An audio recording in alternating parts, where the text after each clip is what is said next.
Everyday superpower where we talk body language, relationships, game, everything in between. I got a good one for you today, people. Plenty of food for thought, and I'm going to give you some knowledge. So stick through to the end of it. It won't be the longest video in the world, but it's going to be very important as far as you learning about people, whether they're attracted to you, whether they're trying to garner your attention, and how you can actually weaponize it yourself, and how you will be doing so anyway on a non-conscious, outside of your own awareness. You will be manifesting this behavior in this way of communicating. So let me make myself smaller, and I'll show you an image. Bada bing. Look at this lady, right? Just look at her. Do you think you will... Well, do you think she'll be more visible in this motion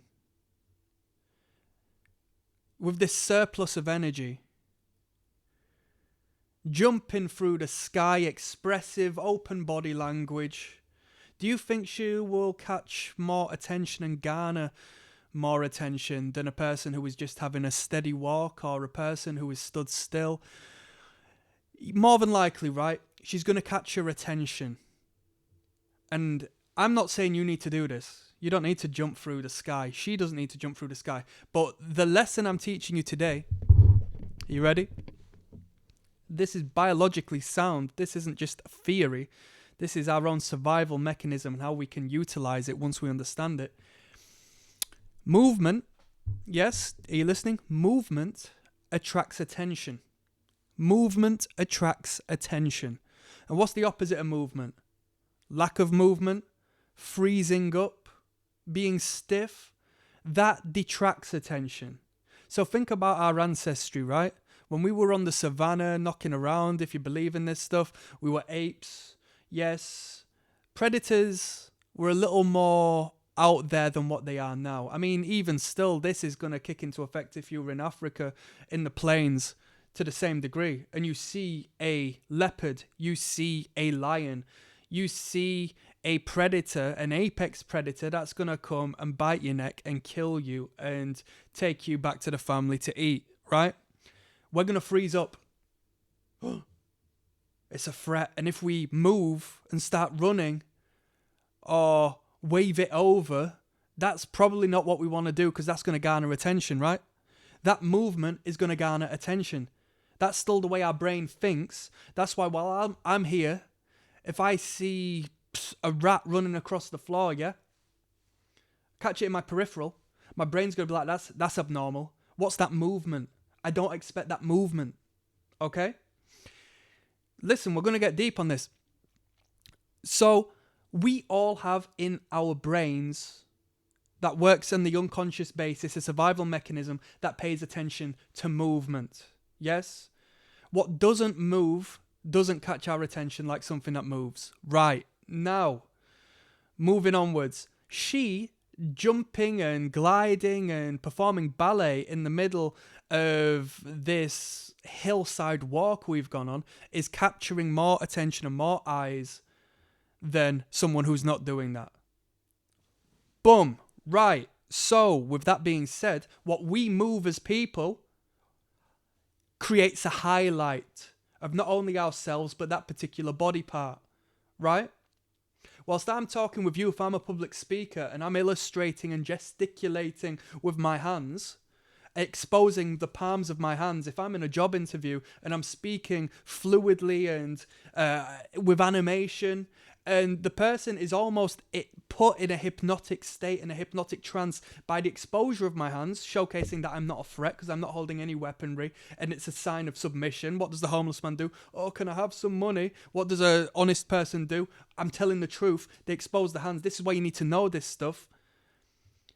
They are paying attention to what moves, and what you are moving is emphasizing and creating the reality of not only the message you want to get across, but their reality. You are manifesting their reality and influencing their perception of you. Deep. So she, as a woman, might be talking to you, not this woman who's jumping now, but let's say you're in the bookstore and you're just sitting down reading the blurb of a book because you might purchase it. A woman just happens to be walking close to you when she doesn't necessarily need to do so. Okay? And now this is going to get into some red pill game, because I'm going to tell you that we get told as men that we're supposed to make the first move. And I think women are as confused as that as men are. No, no, no, no, no, no, no, no, no, no. The woman makes the first move by being available. She showcases that she is available by being within your proximity, being closer to you than she should do, and by alerting you through this movement. Because if she didn't want you to acknowledge her, she, like the prey in the savannah, would keep herself still.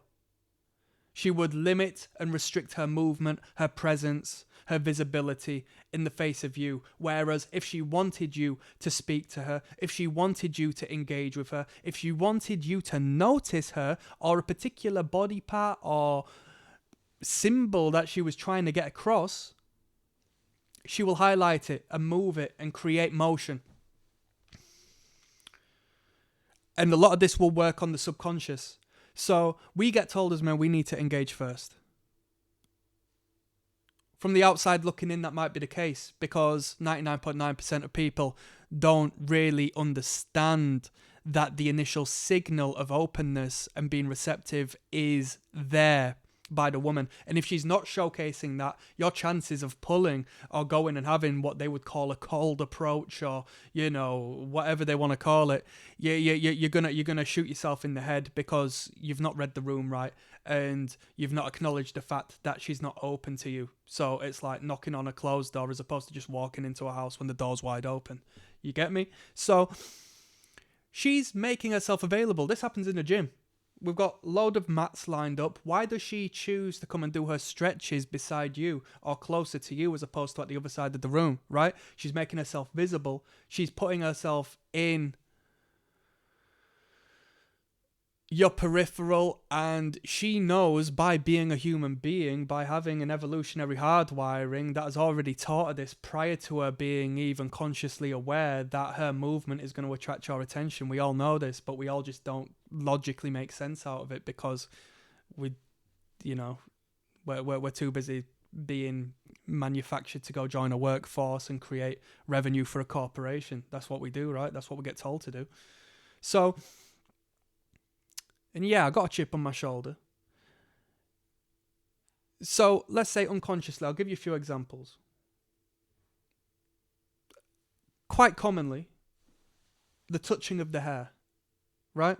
We've gone into depth on this, so I don't need to go into much more depth. Check out my video playlist and so forth if you want to find me go into depth on the playing of the hair and the self-soothing touch and whether it's sexual or not. But she touches her hair while she's around you. It creates motion, it creates movement as to where you can look at her feminine frail wrist, the underside of her wrist that she's exposed to you. Maybe she's smoking a cigarette. And that movement creates attention to the underside of the wrist, which is a submissive gesture. It's a submissive behavior, exposing one's vitality to you as if to say, you can take me if you want. Not only am I not threatened by you in that manner, which is to your benefit, because to, engage cohesively with a woman and in a sexual manner, you probably don't want to be threatening her in a triggering sort of way. You need to bring that defense down. That's like first and foremost. But then she starts exposing the underside of her wrist. When she moves her hair, it exposes her neck. She's creating movement to accent and garner your attention to her particular areas. The feet. This works unconsciously. Let's say she's got a pair of easily removed shoes on. You see symbolically her foot going in and out of that shoe. I like, the connection of the genital areas when engaged in a romantic act. She doesn't know she's doing it. She doesn't know why she's doing it, but that movement attracts attention, and that's why you've seen it, and that's why me referencing that rings alarm bells to you as you hear this, because you're thinking of particular times when you have seen this behavior manifest, because it is a thing. This is some game. I'm giving game right here. Movement and motion attracts attention. You can utilize this. Thing being, we have to fight against the threat risk. Well, let me give you a few more examples. You yourself, whilst you've been sitting in a room, a man's come in that you don't feel comfortable around. Perhaps he has a higher status than you. Perhaps, hey, I know we all like to be alpha males and this and that. Bruh, now there's a hierarchy everywhere you go. And sometimes these men have an effect on you that bring a discomfort into your life. You feel a little bit uncomfortable. Your intuition tells you something's not right.